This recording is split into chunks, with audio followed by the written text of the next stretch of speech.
ఇప్పుడు లేటెస్ట్ గా ఆలోచిస్తే జగన్ ని పిల్లలకి ఇచ్చే భవిష్యత్తు గురించి అతను ఎంకరేజ్ చేస్తే పిల్లలు పైకి వస్తే ప్రపంచంలో మన వాళ్ళుగా నిలబడతారు, భారతదేశ పౌరులుగా నిలబెట్టే సత్తా వాళ్ళకు ఉంది.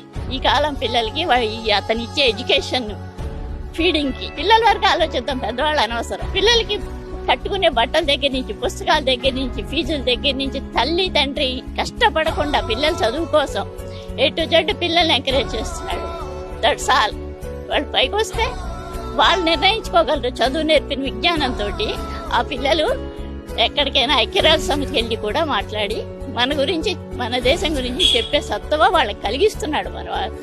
అతనే వస్తాడు. ఎందుకో తెలుసా, ఇవన్నీ మానేస్తే ఆగిపోతాయని చిన్న వాళ్ళకి మధ్యలో భోజనం పెట్టడం మానేస్తే లేవచ్చి పోరు కదా, ఫుల్గా తినాలనే ఉంటుంది. అందుకని వచ్చే కాలం చెప్పలేం, కానీ రేపు మాత్రం అతనే వస్తాడు.